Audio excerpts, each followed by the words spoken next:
And record, and we're off. Hello and welcome everyone to another edition of Champions of Inspiration. This is one of those that you are absolutely going to want to have a tablet of paper and a pen or pencil, something to write with, because there's going to be a lot of information that you don't know. I know I say it a lot of times from stage. By a show of hands, how many of you don't know what you don't know? Is it fair to say that somebody knows what you don't know? Is it even possible our guest today knows what you don't know? Well, I can tell you that's the fact. And so I encourage you, suspend disbelief today and just listen to the information that'll come through. Now, David Silverstein is a highly regarded strategist. He's an innovator. He's an author. He's a public speaker. He's the CEO and founder of brokenhealthcare.org. He's the CEO and founder of Amaze Health. David Silverstein, thanks for joining us here on Champions of Inspiration. Yes, Scott, thanks for having me. Excited to be here. Well, so let's start with the basics. Let's get everybody a little basics. What drew you to healthcare? Yeah, I never thought I'd be in the healthcare space. It was about 10 years ago. My then 15-year-old daughter was looking over my shoulder at a bill. And she had this funny look on her face. I couldn't figure out what it was. And she started peppering me with questions. And finally, I figured out she was feeling guilty that she had experienced this concussion playing basketball, and that resulted in a $12,000 emergency room bill. And so she started peppering me with these questions. And, I knew a lot about the system, having worked with different kind of healthcare businesses in the past, big hospital systems, big insurance companies. But I don't know about you, but for me, there is something very different about hearing the words come out of my mouth and traveling around and back into my own ear than just knowing it in the back of my mind. And doing that and having my daughter look at me like I've got two heads as I'm explaining the healthcare system to her, she and I both said, you know what, we're not just going to pay this bill. We need some answers. So we started challenging the bill. And as the ridiculous answers started coming back from this hospital system, I'll keep it brief. We wound up forming a nonprofit to help other people learn how to dispute their medical bills. But it really just started from an unexpected experience from one medical bill that just sort of set us both off. Well, isn't there a study that has basically said that like 68% of bankruptcies are medical bill related or medical incident related these days? Yeah, very, very, very common. I mean, obviously, when somebody goes into bankruptcy, it means they've gotten behind on a lot of things, but almost always somewhere in the mix was a major unexpected medical bill. We're putting people these days on $7,000, $10,000, $12,000 deductibles. Where does somebody making $40,000, $50,000, $60,000 a year, a median American salary, come up with $5,000 for an unexpected visit to the emergency room because their kid got hurt playing soccer, right? It's a crazy system. And so it's a huge problem.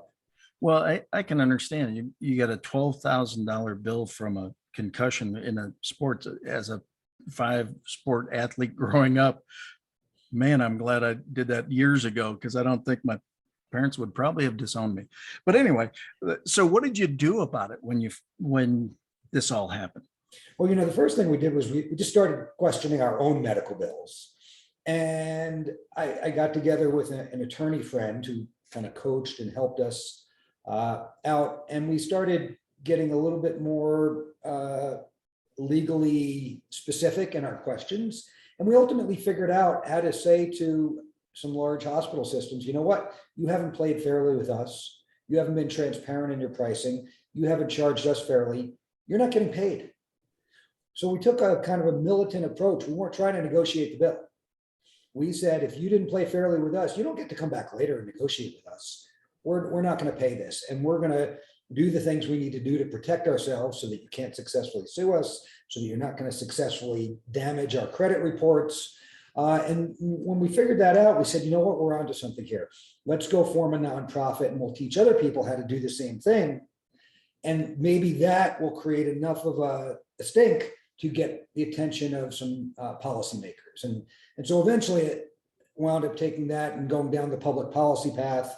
drafting some legislation in here in Colorado, and then ultimately working with the folks at the White House to draft a presidential order that today is being implemented and requires many new disclosures in terms of pricing from hospitals and other medical providers, and now just starting this year, insurance companies as well. Well, that's awesome. Congratulations on all the successes to date. And we're going to talk about the Colorado House bill here in just a little bit. But basically, you're referring to brokenhealthcare.org. Is that correct? That's the nonprofit. That's right. So that's the nonprofit that was specifically put in place to help others answer some questions, quite frankly. Yeah. I mean, we created Broken Healthcare, not because I wanted to run a nonprofit, not because we wanted to help people get out of their medical bills, but because we want to change the system. So we actually developed a three-part strategy, not knowing what would work. We said, either we're going to get some laws changed, or we're going to make law in the courts by pushing some medical providers, mostly hospitals, to the point of suing us, and we'll let a jury decide what's fair and appropriate.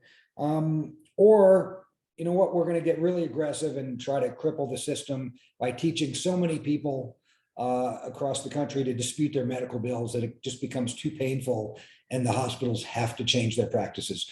Fortunately, we were able to get the attention of policymakers and go down that route. I think it's the right route, but yeah, the nonprofit was really a vehicle for change. That's why we created it. Well, again, I congratulate you. I think it's fabulous. I think it's awesome when somebody, takes their own personal experience and turns it into something potentially so good for so many. Now, I know that gave you an opportunity to then be in some presidential meetings, and my understanding, I wasn't there, but my understanding is you went, yeah, this isn't the way this is working. You heard a lot of other people present, and you shared very vehemently that you had a different understanding of it all. Can you share that a little bit? Yeah. So the change really started with some provisions of the Affordable Care Act all the way back under President Obama. And then there was something called the 21st Century CARES Act in 2015 that provided a lot of the tools. Then the Trump administration took those tools that had been left behind by the prior administration and said, you know what, we've got the power here in law to make some serious changes. And so I spent a good part of 2018 and 2019 working with the White House policy staff, economists. And the main contribution I made was to convince them that estimated prices, average prices, median prices, all the things they were wanting to require hospitals and insurance companies to disclose, none of that would work. As a business person, I know that markets happen at the margin. The only thing that matters is what is the next person going to pay. The only thing that matters is what is the lowest price that anybody else has paid so that I can try to get a lower price. That's the way we put pressure on markets in a free market system. So average prices, estimated prices, none of that was going to change the economics of healthcare. And so that to me was the big win. The executive order that President Trump signed in mid-2019 required hospitals and now insurance companies as well to publish the prices that had been negotiated between hospitals and insurance carriers. And so where we are today is those new rules have taken effect. The enforcement of those rules has been slow and disappointing. And I think it's for two reasons. One, just the change of administrations. A new administration has now come up to speed and understand the gifts that they were given by the last administration.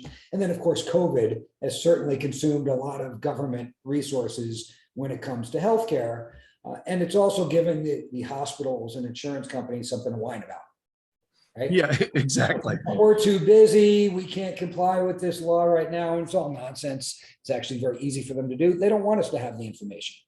So my main focus now is on how do we get hospitals in particular to comply with the law that already exists. And so what did you do with all that information then? Is that when you started Amaze Healthcare? Well, Amaze, yeah, so Amaze is my, I guess what I would call real business, not a nonprofit. that I started building a few years ago. And Amaze it's a derivative of all the things I learned over the last decade, having talked to thousands of patients through the nonprofit work and hundreds of policymakers and economists and attorneys, experts in healthcare, talked to quite a few hospital administrators, although they think I'm the devil, but talk to them nonetheless to hear what they have to say. And so I really made note of the many problems of healthcare that I just didn't think anybody else was trying to solve. So what Amaze is doing is really building a new model of healthcare that is designed around the patient. You know, a hospital would tell you they're designed around the patient, but they're not. They're designed around this payer, meaning the hospital, and provider, payer, meaning the insurance companies, the government, providers, meaning doctors, the hospital itself. And sure, they might say we're patient-centric. We try to do the right things for patients, but they're a profit machine that is not built to serve the patient. It's built to serve, like any other business, right? Customers are just a necessary evil. You build your business to maximize your profitability, right? And so we built Amaze to be really the first company that's truly built with only the patient in mind, only to serve the patient, completely independent of everything else. And so we're trying to change the relationship that people have with the healthcare system. That's awesome. So how important is, or why is Amaze so significant to, say, employers today who are, have this group of people that they're trying to hang on to? How does Amaze become a benefit to them? Yeah, so obviously we're in a really tight labor market right now. The origins of employee benefits has always been recruiting and retention, right? That's why benefits evolved in the first place, to give employers something to compete with other than just a paycheck. So in this current market we're in, that's really important. The second thing is the cost of healthcare is skyrocketing, and people don't yet see what's coming. With inflation running at about around 8% right now, you can only imagine that healthcare providers are going to tell us they're having to pay their doctors and nurses more. The fuel to heat the hospital, the fuel price is going up. The cost of the medical supplies is going up because of these tight supply chains. And so the increases in healthcare costs that we're going to see over the next couple of years are likely to be many double-digit increases. If employers can't find a way to help their employees manage that cost, especially with the number of people who are on high deductible plans, so they've got those $3,000, $5,000, $7,000, $10,000 deductibles, and the number of people who are just opting out of insurance altogether because even coming up with their own share of the premiums is becoming too much for people. And so we are seeing the number of people who are choosing to go uninsured increasing very, very fast these days, because for somebody making $50,000, $60,000, $80,000 a year, to see $10,000 a year come, $1,000 a month coming out of their paychecks to cover just their share of the premium, only to then still have a $3,000 deductible, people are saying, what's the point? Right? And so more and more people are opting out of insurance.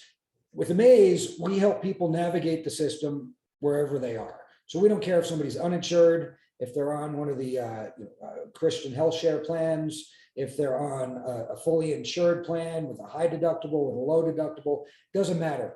We help people navigate the system based on the resources that are available to that individual.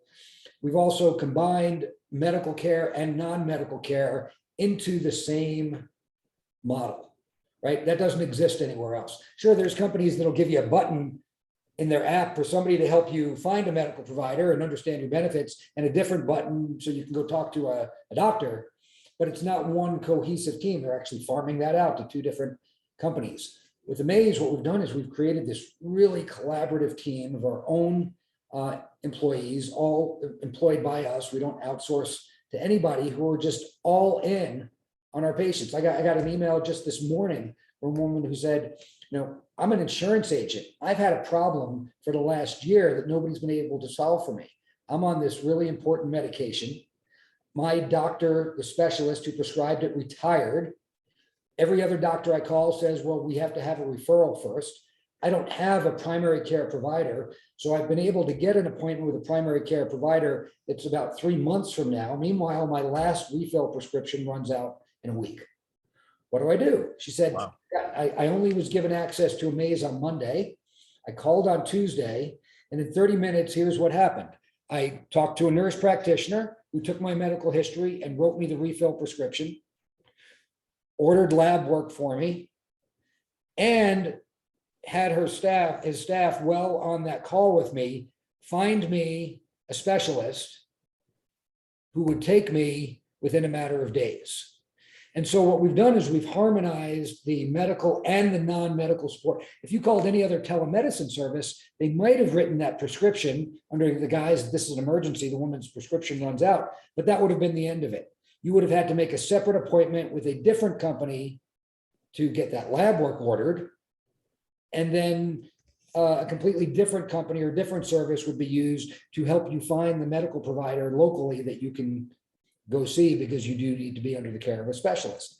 And so we've put all of that together in one very, very seamless team. And so what we're effectively doing is giving every American the medical and healthcare partner that they've never had before. So it goes way beyond the concierge doctors that people are paying $3,000 to $5,000 a year for. And it's a very, very efficient model. So yeah, it's making a huge difference. And we're only there for the patient.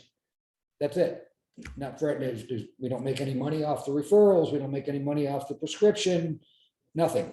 It just the patient, and the patient's company pays a subscription fee. So the patient never even thinks twice about calling us, because they're not paying anything for it either. And so it's very simple things that just can't be done by the existing healthcare system that's designed around a fee-for-service model, that's designed around brick and mortar practices, schedules, all the things that are built into the existing paradigm are standing between people and having a real relationship with a medical partner. We have people all the time say, it's like having an uncle who's a doctor, right? Somebody I can just call for anything, anytime, and get all of the help that I need in one place. And so it's proven to be pretty magical. Well, as an Amaze subscriber myself, I know that I have one prescription, and just to see the information of, I think it was about 10 pharmacies around me, and the comparative pricing of that subscription. Okay, you're buying this, it's the exact same thing at all 10 locations, but one of them is $7.19 and one is $47.22 for the exact same thing. That seems like a piece of information I'd want to know.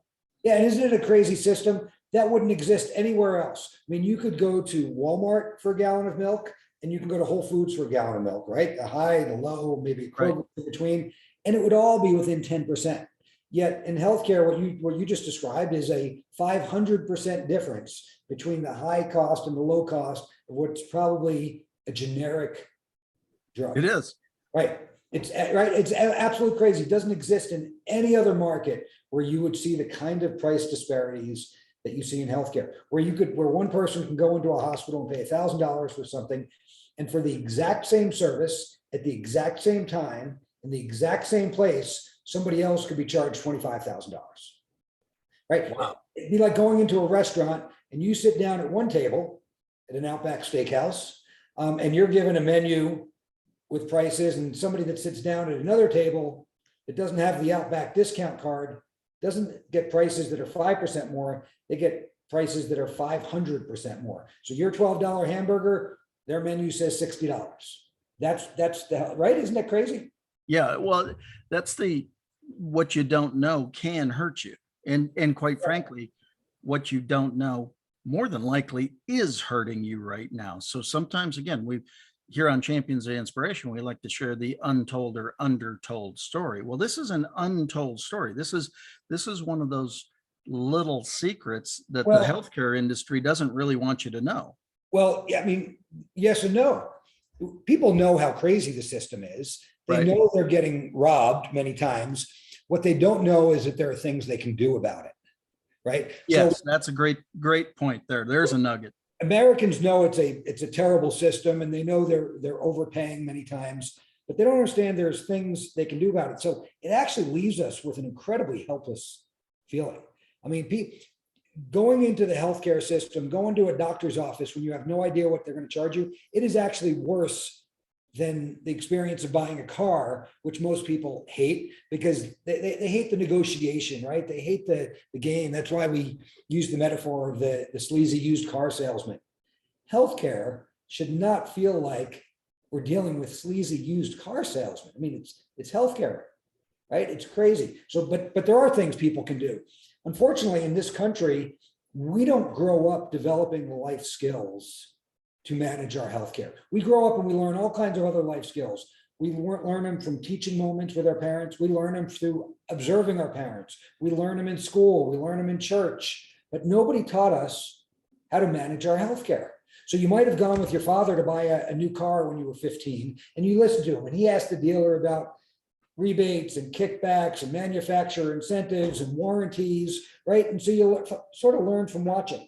You know, my mother taught me how to cook and how to tell if an avocado was ripe in the supermarket, but nobody taught us the skills to manage our healthcare. We learned what questions to ask the auto dealer, but did you ever learn what questions to ask your doctor? No. In fact, you might have even been taught not to ask the doctor questions at all, right? And Yeah. so the first thing is, and the origins of Amaze, actually, the first incarnation of it before we got into all the technology, was it was just going to be about education.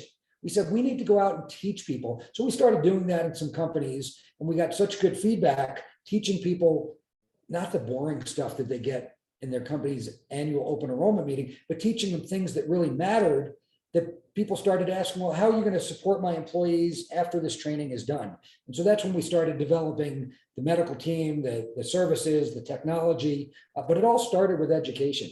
And what I'm hoping happens is if we can start to educate today's adults, we'll break this cycle that keeps getting perpetuated from generation to generation, where parents are not teaching their kids how to manage their healthcare. And you know, we teach our kids how to manage their money in theory anyway, right? In theory.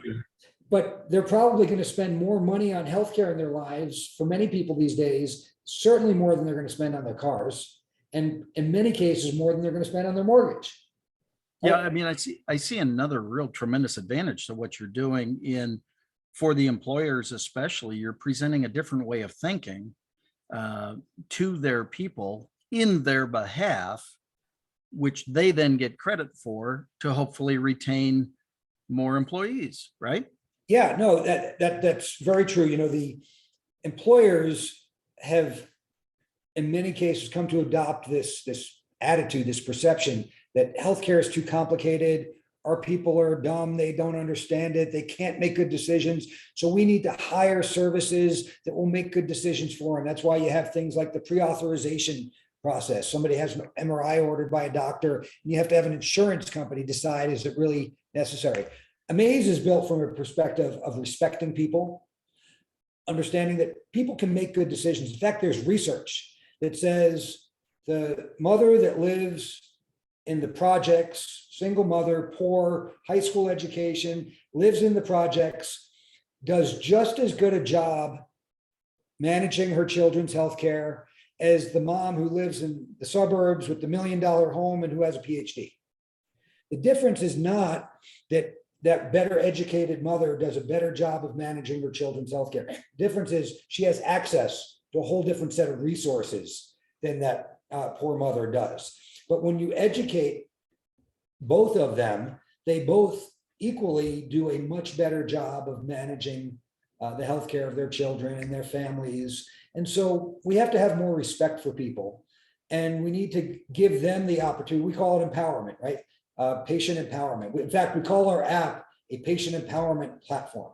That's what Amaze is really all about. We're not here to just be a concierge service and do everything for you. We never do anything for you without explaining it to you, without engaging you in a conversation, without making sure you understand what your options are, as opposed to simply telling you this is what you must do. Because what we're trying to do is break that cycle and start to develop generations of people who understand how to manage their healthcare just as well as they manage everything else. You know, I had a CEO telling me one day, It was a kind of a blue collar workforce, and he's explaining to me a lot of his folks speak English as a second language, and they just don't understand the healthcare system, and so we need to make decisions. And I said, "You mean that guy over there who probably only makes $25 an hour?" I said, "You know that guy's got 3 kids, he owns a car, he owns a house, he coaches his kids' soccer team. You know, when he gets out of the workplace, he manages life pretty darn well. In fact, I think he does better than you, because he's got to figure out how to do that all on $50,000 a year. You get to do it on your $5 million a year salary. Life's a lot easier." So he makes $50,000 a year, and he's managing life and doing a great job. Don't sell him short and believe that person can't make good medical decisions for himself and his family too. But we got to give him the education, the knowledge, the resources, the support. But we don't have to have this paternalistic, do it all for them kind of mentality. I think that's absolutely awesome. Well, I want to make sure that we touch on Colorado House Bill 2022-1285, lowering healthcare prices in Colorado through enforcement of federal healthcare price transparency rules. Yes. Share a little bit about that, if you would. Yeah, just in brief. So the federal government has now enacted a number of new rules that have the full effect of law, because the rules are created under the authority of the Affordable Care Act and the 21st Century Cares Act. So they're law. And the law says, in particular, that hospitals have to publish all of the prices that they've negotiated with insurance companies. And hospitals all over the country are not complying with that law yet. And the Biden administration has just been slow to drive enforcement. And for the reasons we mentioned, it's difficult. So I got asked by a legislator in Colorado whether there was something we could do about it. And I said, there is. Let's use state law to force hospitals to comply. And in doing that, we said, okay, we have to limit ourselves to what we're allowed to do in state law. And this is important because we're not just doing this in Colorado. This law is designed to be a model for all 50 states. So Wonderful. All 50 states have the authority to do the same thing. And the legislature and the governor's office here in Colorado has really embraced it, because it's a very elegant solution. It requires no government. That's perfect. Right? No cost to the government, no regulatory authority. What we do is we give people, basically what the law says is, if a hospital does not comply with federal law, then that hospital is denied access to the state court system, so they can't sue a patient to collect. And they are denied access to state licensed collections agencies, which is all of them. They're all licensed at the state level. So they can't send your bill to collections. So the only thing they can do is send you a statement that says you owe us this money. But if you decide not to pay it, you better be right and know that that hospital was not in compliance with the law. And then we did one other thing. One of the things that's frustrated me over the last decade is how lopsided our system is, and the fact that everyday Americans can't get legal representation. Suppose you have an unjust $10,000 bill that ought to be a $1,000 bill. Yeah. How do you get an attorney to fight that for you? That attorney wants a $5,000 retainer just to sit down with you, right? They're not going to prosecute that case for a $10,000, over $10,000. It's complicated. So what we wrote into the bill was, if that hospital were to sue you and you win, the hospital has to pay you the amount of the bill. So now a patient can say to an attorney, hey, the hospital was not in compliance with the bill here. Will you take this on contingency? If you win, you can have half of that, because not only did you get me out of the $10,000 bill, but I'm going to get, I'll take half the money, you take half the money. So we created an incentive for attorneys to represent people, because people have always been left without decent representation when it comes to healthcare, where the hospitals, right, have their whole legal teams and all the local law firms in town, and patients have nothing. And so there's been no way for patients to fight back. And so this is all about empowering Americans, using our legal system to enforce your own rights. Government doesn't have to do anything, and it should leave hospitals absolutely no choice, because it's very obvious. You can go on a hospital's website and you can tell in 5 minutes whether it's complying with the law. So this is not going to result in thousands and thousands and thousands of people rejecting their bills. It's going to result in a handful of them doing it. And then the hospitals are going to say, oh, we have no choice but to comply. It's very simple, very elegant, leaves government out of it, right? So it's a very American solution, free market, empower people to enforce their own rights and to get the representation they need. And every state has the similar laws to Colorado in order to make this happen. So it can be done in every state across the country. Well, that's fabulous. I appreciate your efforts on all of our behalf. I understand, I was in the system a number of years ago with an incident that happened in my world, and it was just mind numbing. 6 days of intensive care and what that turned out to be. And wow, I can't imagine. My sister was a neonatal intensive care nurse for most of her career. And every time I'd look at these preemies, she goes, "That's $1 million baby." And I went, "Wait, what do you mean?" And she said, "Nobody gets out of here for less than $1 million." And I said, "But didn't your hospital post that they had 3,805 preemies last year?" Yes. So think through the impact of all that. Right. My goodness. That's right. And think about that, middle income American family that is on a $10,000 deductible and then has a 20% coinsurance. Wow. And you're at a $200,000 bill, and that's for a family with insurance. Sheesh. Right? I mean, Wow. it is a crazy that our healthcare system right now represents the greatest transfer of wealth that's ever happened in the history of time.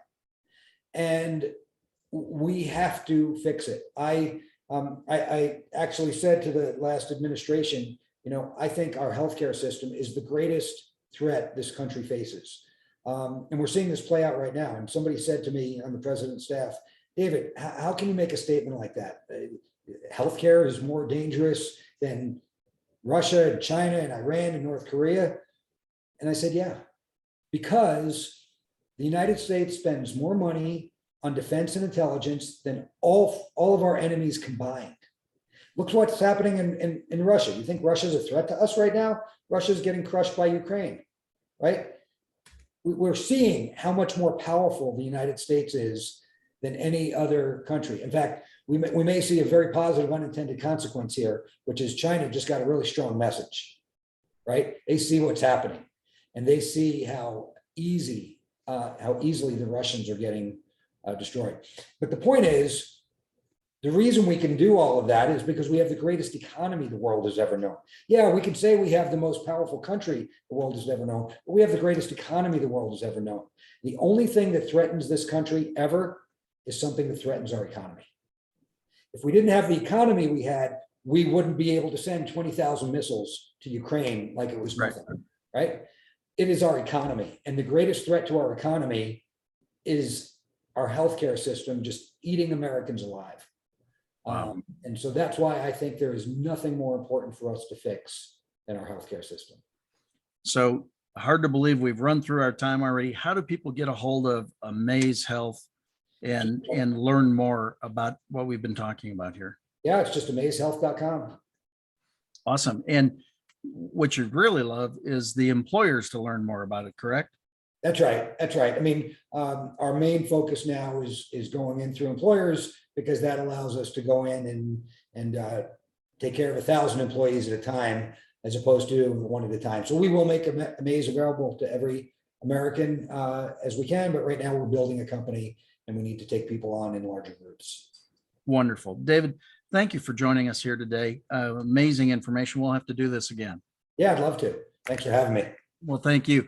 And thank you all for joining us here on Champions of Inspiration. We'll see you again at the next event. God bless.